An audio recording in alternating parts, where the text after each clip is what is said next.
और नबी पाक सल्लल्लाहु अलैहि वसल्लम का फरमान भी है, हुजूर ने फरमाया कि अपनी औलादों को 3 चीज़ें लाजमी सिखाया करो। अल्लाह की मोहब्बत सिखाया करो, मेरी और मेरी आले बैत की मोहब्बत सिखाया करो, और कुरान की मोहब्बत सिखाया करो। तो जिधर ऐसे अब्दुर्रहमान इब्न मुलजम जैसे लोग उन आइमा की बारगाह में आके बदअखलाकियाँ करें, ऐसे लफ्ज़ बोलें कि जिनको आवाम के सामने पेश नहीं किया जा सकता, उनके पढ़ने में भी मैं समझता हूँ बेअदबी और गुस्ताखी है। हम पहले कहते थे कि ये लोग आले बैत की शान में बेअदबियाँ करते हैं, गुस्ताखियाँ करते हैं। लोग कहते हैं ऐसे मुमकिन किधर है कि कोई ख़ानदान रिसालत को गालियाँ बके। आज अपनी आंखों से देखते हैं, कानों से सुनते हैं, और ये बात याद रखें कि हज़रत मौला अली हैदर करार की जमी औलाद जो क़यामत तक आएगी, हमारा अकीदा ईमान है कि हज़रत अली की औलाद असल में रसूलुल्लाह की औलाद है, हुजूर की औलाद है। वगरना आप देखो, एक मौके पे नजरान की ईसाइयों का एक वफद आया हुजूर की बारगाह में। उन्होंने आके जनाब इस्लाम की इब्तदाई तालीमात दरियाफ्त की। सरकार ने नमाज का, फिर ज़कात का जिक्र फरमाया, कुछ और सवाल जवाब होते रहे। आखिरकार हज़रत ईसा अलैहिस्सलाम के बारे में उन्होंने पूछा हुजूर से, तो सरकार ने फरमाया कि वो अल्लाह के बंदे हैं, अल्लाह के रसूल हैं। अल्लाह ताला ने मौजज़ाना तौर पे कुंवारी मरियम के बतन से उनको पैदा फरमाया। तो उन्होंने कहा नहीं, उनका बाप बताओ। हुजूर ने बगैर बाप के अल्लाह ने पैदा फरमाए हैं। उन्होंने कहा ऐसे मुमकिन नहीं है। उन्होंने हज़रत ईसा को खुदा का बेटा बना दिया। कुरान कहता है सूरह तौबा के अंदर, आप देखो।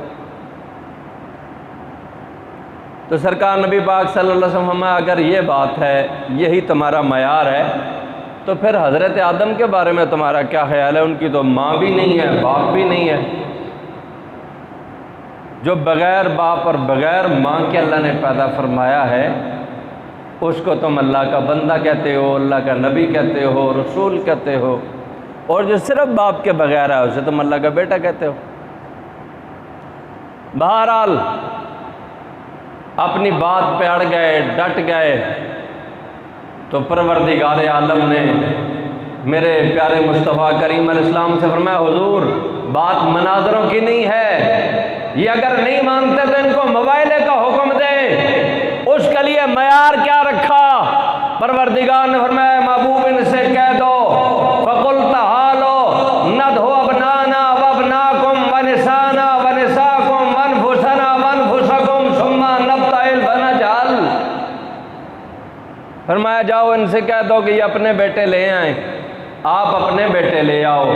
ये अपनी औरतें ले आए, आप अपनी औरतें ले आओ। ये अपनी जाने ले आए, आप अपनी जाने ले आओ। फिर उसके बाद रब की बारगाह में सवाल करो, तुम में से जो झूठा होगा अल्लाह उसको अपनी रहमत से दूर कर देगा और उस पर अल्लाह अपनी लानत नाज़िल करेगा। अब उसूल मुरत्तब हो गया। मुकाबले में ईसाई हैं। अल्लाह रब्बुल इज़्ज़त ने जब वही नाज़िल फरमा दी, तो देखिए कि सरकार मदीने वाले ने कौन सा इंतखाब फरमाया है। ज़रा प्यार से सुभान अल्लाह कहना। आप सब आयत करीमा पूरी किस तरह है, पढ़ें ज़रा। हाँ, फ़कुल तहालो, माशाअल्लाह। कौन सी सूरह मुबारक में है जी? सूरह अल इमरान है शायद। आप देखें, परवरदिगार आलम ने जब नबी पाक सल्लल्लाहु अलैहि वसल्लम को उसूल दे दिया, क्या मेरे महबूब जब ये बात से बात नहीं बना रहे, बात मानने से इनकारी हैं, बात मुनाजरे तक ना रहे, अब इनसे मुबाइला करो। और मुबाइले के लिए जिन हस्तियों को कमली वाले ने चुना है, उनका किरदार देखो और कमली वाले का इंतखाब देखो। परवरदिगार आलम ने जब कमली वाले को हुक्म दिया, तो मेरे मुस्तफा करीम अलैहिस्सलाम ने इंतखाब किया, वकुल तहालो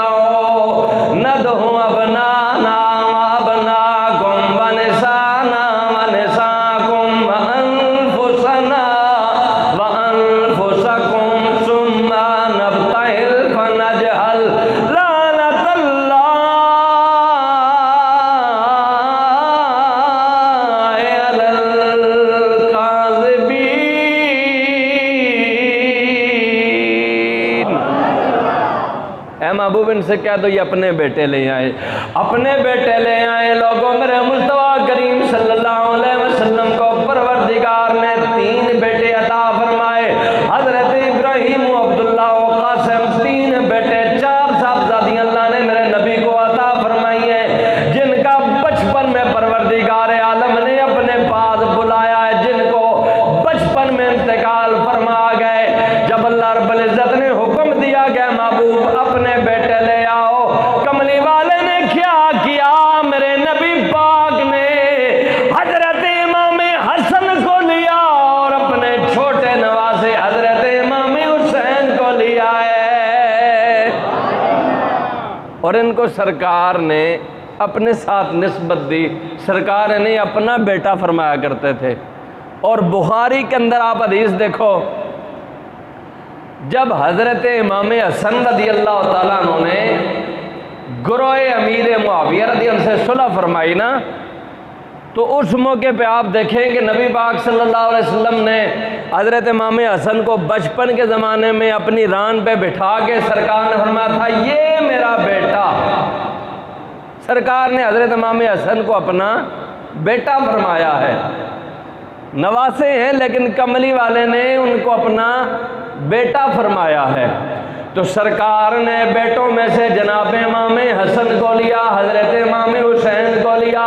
और बात आ गई लोगों जब औरतों की, तो नबी पाक सल्लल्लाहु अलैहि वसल्लम के हरम में 9 बीबियां बैक वक्त मौजूद है।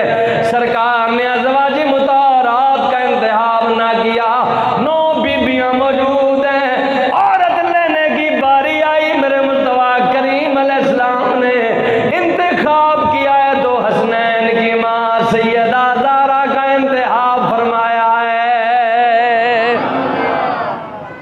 हालांकि बेटे तो देखे ना, सरकार अगर वैसे ही लेते तो सहाबा के भी गलियों में खेल रहे थे, मौजूद थे। और सरकार के अपने हरम में भी 9 बीबियां मौजूद थी। वो हुजूर की आल हैं, वो हुजूर की आले बैत में शामिल हैं हुजूर की बीबियां। लेकिन सरकार ने जब इंतखाब किया है तो सैयदा तैयबा ताहिरा जनाब सैयदा फातिमा तो ज़हरा सलामुल्लाह अलैहा का इंतखाब किया है। और जब अपनी जान की बारी आई, अपनी जान में से वअनफुसना वअनफुसकुम, उसके तहत अपने नफ्स में से सरकार ने जनाब अली का इंतखाब फरमाया है।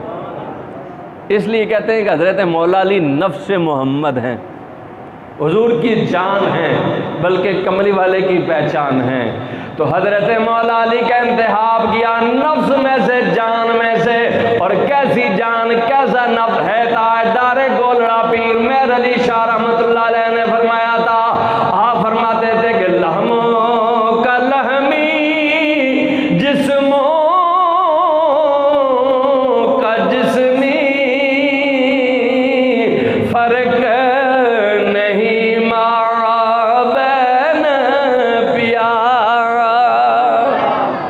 सरकार ने तो जिस्म भी करार दिया है, खून भी करार दिया है, गोश्त भी करार दिया है। तो कितनी प्यारी निस्बत है कि लहमो का लहमी जिस्मो का जिस्मी फर्क नहीं माबैन पिया। इसलिए जब नफ्स मोहम्मद की बारी आए, मेरे नबी पाक सल्लल्लाहु अलैहि वसल्लम ने जनाब अली मुर्तज़ा का इंतखाब किया। अब गौर करो, कमली वाले ने 5 हस्तियां का इंतखाब करके अपनी जात भी है, दोनों पहलुओं पे हसनैन करीमैन भी हैं, बीच में सैयदा ज़हरा है, आखिर में अली मुर्तज़ा है। ऐ सैयदा ज़हरा आपको बीच में रखा गया इसलिए कि कमली वाले के कदम पे कदम आए सैयदा ज़हरा का, और सैयदा ज़हरा के कदम पे कदम आए मौला मुर्तज़ा का। इतनी मुतार औरत है ताकि उसके कदमों के निशान भी कोई ना देखे। इतने पर्दे वाली औरत के जिसका पर्दा तो अपनी जगह पर्दा है, जिसके कदमों के निशान भी कोई ना देखे। और लोगों जरा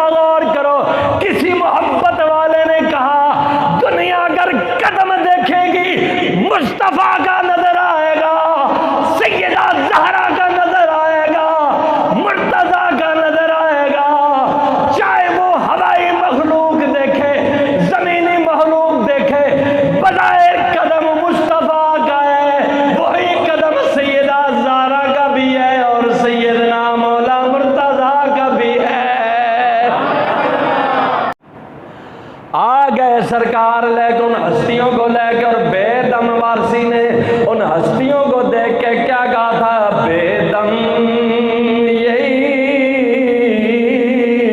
तो पांच हैं मकसूद कायना,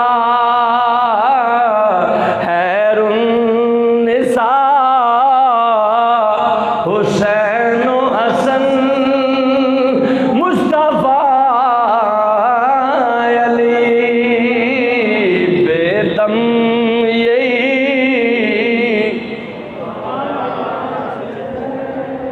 मकसूद कायना, हैरुन्निसा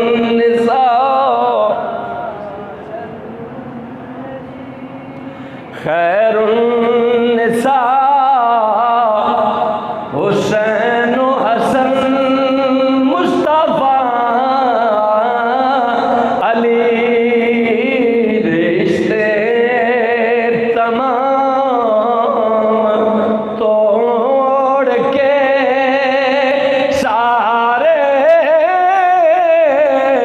जहां से हम वाबस्ता हो गए, तेरे आस्था से हम। यही मोहब्बत का मयार और तकाजा है ना, उस घराने से वाबस्ता हो जाओ ना, मोहब्बत करो। और क़यामत तक आने वाला हर सैयद जो है ना, आप देखो जो चीज़ कुर्बानी देती है ना, उसमें बरकत ज़्यादा होती है। बड़ी ईद का मौका है, आप देखो जनाब, हर साल लाखों करोड़ों कुर्बानियाँ होती हैं। देखो दुम्बे ज़ब होते हैं, भेड़ बकरियाँ ज़ब होती हैं, गाय ज़ब होती है, भैंस ज़ब होती है, ऊँट ज़ब होते हैं। हर साल लाखों करोड़ों ज़बह भी होते हैं। फिर हर साल ईद में लाखों करोड़ों ख़रीदते भी हैं और कई लाखों करोड़ों मंडी में वापस भी चले जाते हैं। तो बंदा देखता है यार कितनी बरकत है। लेकिन जो शायद ज़बह नहीं होती, जो शायद ज़बह नहीं होती, वो हमें इतनी कसरत से नज़र भी नहीं आती। तो आप देखो जिस ख़ानदान ने कुर्बानी दी, करबला में तो सिर्फ हज़रत इमाम ज़ैनुल आबिदीन अकेले बच गए थे, लेकिन अल्लाह ने कितनी बरकत डाली कि आज अरब व अजम में जिधर जाओगे तुम्हें सैयद नज़र आएंगे। जहाँ कुर्बानी होती है ना, वहाँ बरकत होती है। उधर करबला में तो 72 लोग थे जाने देने वाले, और काटने वाले 22,000 थे। तो 72 के तो आज नामो निशान नज़र आ रहे हैं। 22,000 की तो नस्ल भी मिट चुकी है, नस्लें भी ख़त्म हो चुकी हैं। तो जिधर कुर्बानी होती है ना, उधर बरकत होती है। तो ये हस्तियाँ क़यामत तक नबी पाक सल्लल्लाहु अलैहि वसल्लम की औलाद में पैदा होने वाली ये हुजूर की औलाद है। हज़रत मौला अली की जितनी नस्ल है, आज जंग सुफैन के मौके पे आप देखें, हज़रत इमाम हसन रज़ियल्लाहु अन्हु की तलवार जिस तरह उठती है ना, तो लोगों के सर काटती हुई गुजरती है। तो मौला अली देख के अपने दीगर सहाबा से कहते हैं, अपने भाइयों से, कि इस जवान को रोको, अगर ये शहीद हो गया तो रसूलुल्लाह की नस्ल कैसे चलेगी। इसका मतलब ये है कि हज़रत मौला अली ने उस मौके पे भी बताया कि इमाम हसन गो के मेरा बेटा है, लेकिन हकीकत में रसूलुल्लाह का बेटा है। तो हुजूर की औलाद है, क़यामत तक जितनी पैदा होगी। और कुरान हमें कहते हैं इनसे मोहब्बत करो। और ऐसे ज़ालिम अब्दुर्रहमान इब्न मुलजम की औलाद कि जो जनाब उनके बेअदब, गुस्ताख और तरह तरह की जनाब बेअदबियाँ करते नज़र आते हैं सोशल मीडिया पे आके। हम कहते हैं हमारी गवर्नमेंट ऐसे सारे लोगों को जो फितना फैलाने वाले लोग हैं उनको लगाम दें, वगरना ये पुरअमन माशरा तबाह हो जाएगा, बर्बाद हो जाएगा। किसी के चाहने या ना चाहने से कुछ नहीं होता। लाख चाहो तुम रसूलुल्लाह की आल औलाद की, हुजूर के सहाबा की, तुम तस्करे मिटाना चाहो कभी मिटा सकते नहीं हो कि इनकी निस्बत कमली वाले मुस्तफ़ा के साथ है। तो क़यामत तक आने वाला हर सैयद काबिल एहतराम, हर सैयद इज़्ज़त और तकरीम के काबिल है इमाम आले सुन्नत है। इमाम अहमद रज़ा फाज़िल बरेलवी रहमतुल्लाह अलैह ने फरमाया था, तेरी नस्ल पाक में है बच्चा बच्चा नूर का, तूए ऐने नूर तेरा सब नूर का, तूए ऐने नूर तेरा सब। और हजरत उस्मान बिन अफ़्फ़ान जिनका यौम शहादत ज़िलहिज्जा के महीने में है, जिनके निकाह में कमली वाले की 2 साहबजादियाँ हैं, तो इमाम आले सुन्नत फरमाते हैं कि नूर की सरकार से पाया दुशाला नूर का, ओ मुबारक तुझको ज़ुन्नूरैन जोड़ा नूर का। क़यामत तक आने वाली जो नस्ल है ये सारी हुजूर की औलाद है, तो उन पे उंगली उठाने से पहले अपने आइमा का किरदार वो ज़रूर देखा करो कि जो हस्तियां दुआएं भी मांगे परवरदिगार से तो उनके वसीले से, इस नीयत से कि उनके वसीले से अल्लाह दुआएं कबूल फरमाता है। आज हज़रत शेख सादी रहमतुल्लाह अलैह की दुआ बड़ी मकबूल है कि इलाही बहके बनी फातिमा के बरकोल ईमान कुनी हातमा, अगर दावत अमर कुनी वर कबूल, मनो दस्त दामान आले रसूल। अल्लाह ताला हमारी हाज़िरी को अपनी बारगाह में कबूल फरमाए।